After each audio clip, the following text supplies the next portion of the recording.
Armed men sneak across the bridge under cover of darkness, making their way to the federal armory in Harpers Ferry, Virginia. They're infiltrating this sleepy small town with one purpose: to free the slaves. But this daring raid is about to go horribly wrong and cause the deadliest war in American history.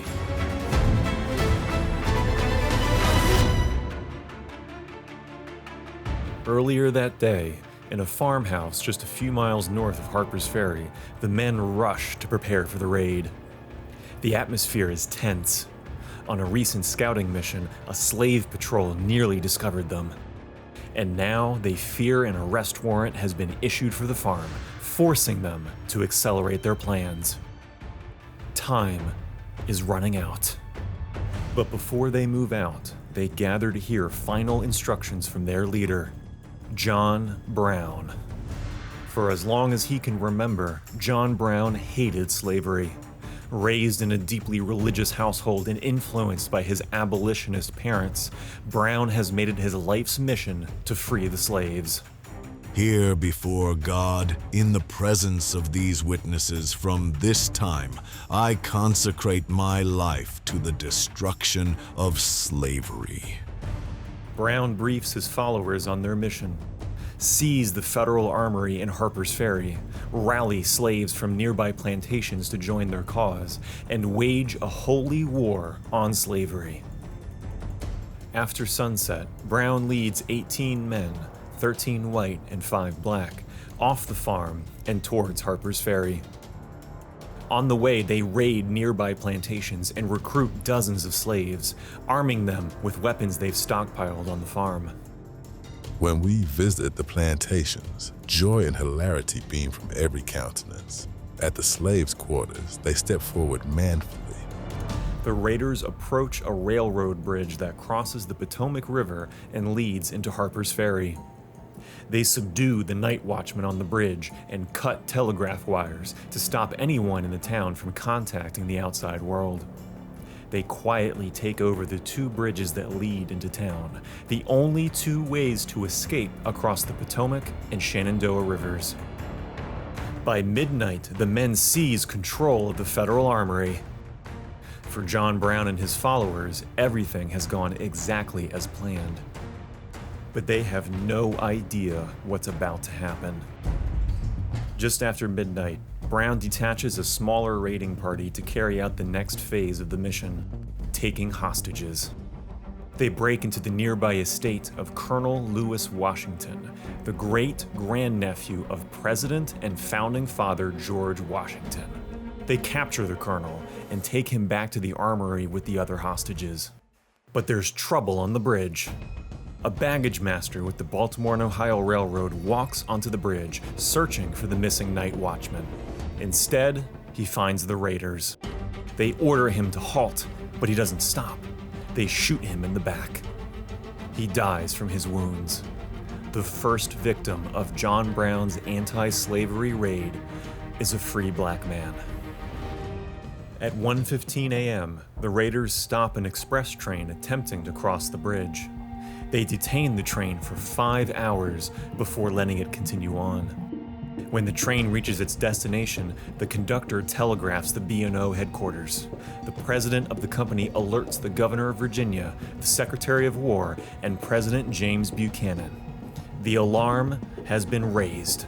State militia and federal troops are mobilized. Back in Harpers Ferry, Brown and his men capture Federal Armory employees as they arrive for the morning shift, adding to their collection of hostages. As the sun rises, the citizens of Harpers Ferry realize they're under attack. Local militia companies arrive from neighboring towns and retake the bridges. 4 townspeople are killed, as well as one of the raiders. The only escape routes are now gone. Another militia company storms the armory, freeing most of the hostages. Brown and his men retreat to the armory's engine house. They take 10 of the most valuable hostages with them. Throughout the afternoon, fighting rages between the local militia and the raiders trapped in the engine house. By nightfall, the raiders and their hostages are completely isolated in the engine house and heavily outnumbered. In the middle of the night, a detachment of 90 U.S. Marines arrives in Harpers Ferry. The next morning, the Marines storm the engine house and engage the raiders in hand-to-hand combat. Brown and 4 other raiders are taken prisoner. The remaining hostages are freed. A grand jury is quickly convened and charges Brown with murder, conspiring with slaves to rebel, and treason against the state of Virginia. Local officials breathe a sigh of relief as Brown is taken into custody. But Brown quickly reminds them that this is just the beginning. You had better prepare yourselves for a settlement of this Negro question. The end of that is not yet.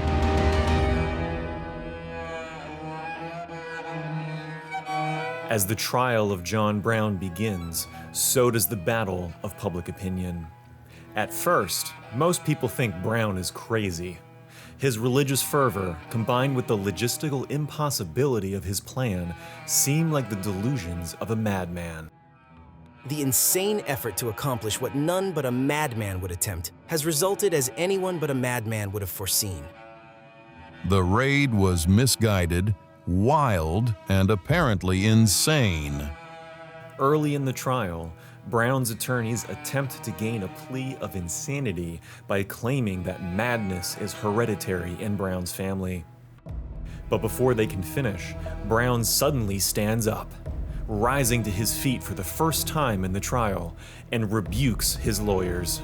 I look upon the charge of insanity as a miserable artifice, and I reject any attempts to interfere in my behalf on that score.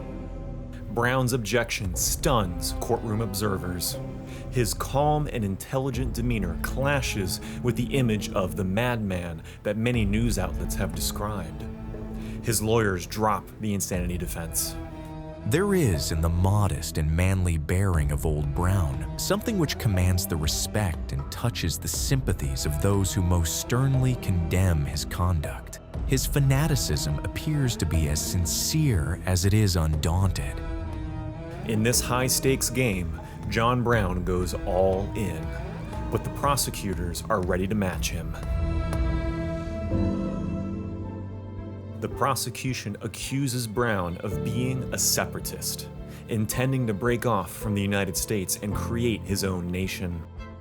To support their claim, they use Exhibit A, John Brown's Provisional Constitution. John Brown and his followers envisioned creating their own state in the Allegheny Mountains, providing a base from which they could wage a tactical guerrilla war, liberating slaves from the surrounding areas. A year before the raid on Harpers Ferry, Brown and his followers ratified the Provisional Constitution and Ordinances for the People of the United States, a document that outlined their vision of an egalitarian society with communal ownership of property and equal rights for citizens of all races. Once these revelations leave the courtroom, the madman narrative retreats, leaving behind a vacuum of public opinion. 2 competing narratives fill the gap. John Brown's critics, especially in the South, condemn him as a traitor and a terrorist, seeking to divide and destroy the United States. But a massive shift is happening up north. People begin to see Brown as a progressive leader, fighting to reshape American society.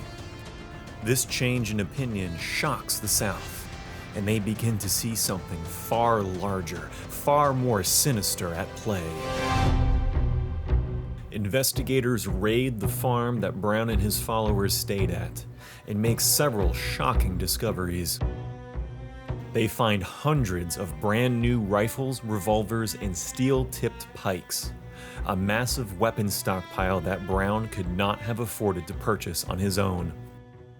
They also find a trunk filled with letters written to and from his financial supporters and a cashed check from a wealthy New York abolitionist.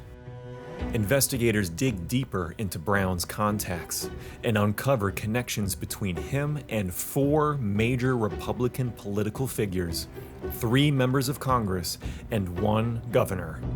They, not the crazy fanatic John Brown, are the real culprits, and it is they, not he, who, if justice were fairly meted out, would have to grace the gallows. Republicans rushed to distance themselves from Brown, including presidential candidate Abraham Lincoln. We cannot object, even though slavery is wrong. That cannot excuse violence, bloodshed, and treason. But with each passing day, more and more connections between Brown and the Republican Party emerge. Democrats and Southern sympathizers claim that John Brown is a pawn in a grand Republican conspiracy. It was one of the best planned and best executed conspiracies that ever failed. But supporters of Brown are already elevating the battle of public opinion to a higher plane. One common thread runs throughout the entire trial: the humanity of John Brown. Several hostages, including Colonel Lewis Washington, testify to Brown's kindness towards his prisoners. While trapped in the engine house, Brown ordered breakfast for them from a local tavern. Washington further explained that even as the Marines stormed the building, neither Brown nor any of the raiders attempted to use the hostages as human shields. Brown also claims that his decision to not escape Harpers Ferry was out of concern for the wives and daughters of the hostages. Stories of John Brown's courage, composure, and compassion spread like a wildfire throughout the North.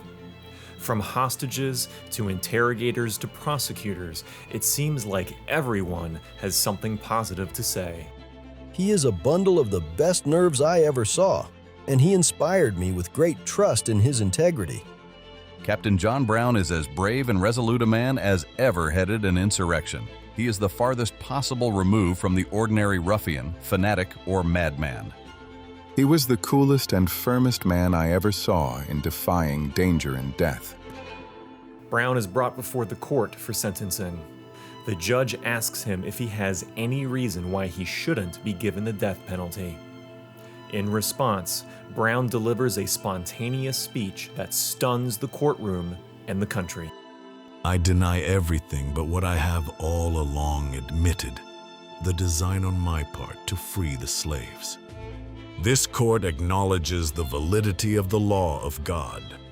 I believe that to have interfered as I have done, on behalf of his despised poor, was not wrong, but right.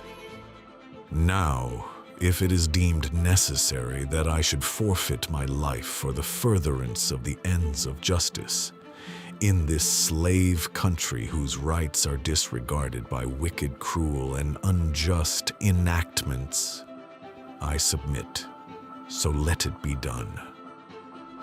John Brown is sentenced to death.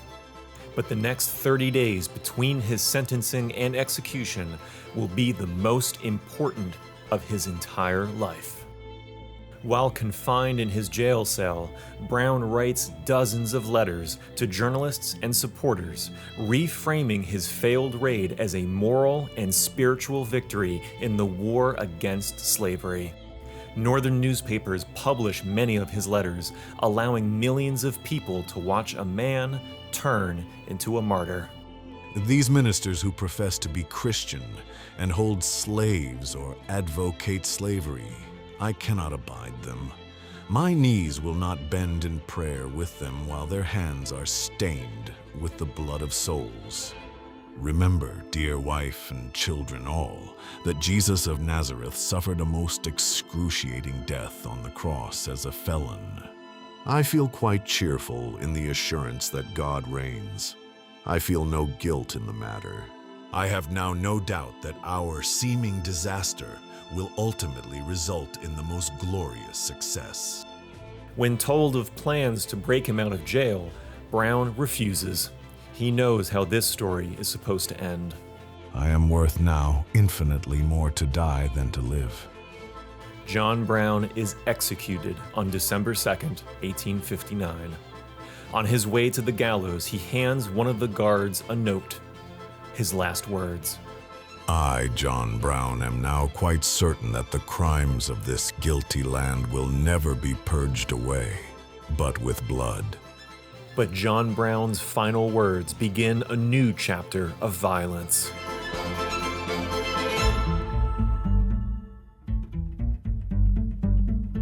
Storm clouds gather over the United States. War is on the horizon. The raid on Harpers Ferry, followed by John Brown's trial and execution, triggers a profound and permanent shift in American society. What was initially dismissed as the act of a madman transforms into a cultural flashpoint that polarizes Americans beyond reconciliation. As Northerners mourn and mythologize Brown, Southerners conclude that the North has abandoned the constitutional compact and call for states to arm themselves against Northern aggression. The great evil we suffer is in our false position towards the North. We are lambs in co-partnership with wolves. We must relieve ourselves from this position by treaty or by revolution. The Harpers Ferry invasion has advanced the cause of disunion more than any other event. It has revived with tenfold strength the desire of a Southern Confederacy. From Virginia to Texas, Southern states allocate more money for defense, revitalize local militias, and encourage volunteer units. In just 11 weeks after the Harpers Ferry raid, 57 volunteer companies are formed in Virginia alone. It's the beginning of the Confederate Army. Less than 2 years after the raid, the United States ruptures into civil war. As Union troops march into battle, they sing John Brown's Body, a song dedicated to the man who fought and died to end slavery. Though the man himself failed, the story of his raid would go on to cause the deadliest war in American history and ultimately succeed in abolishing slavery.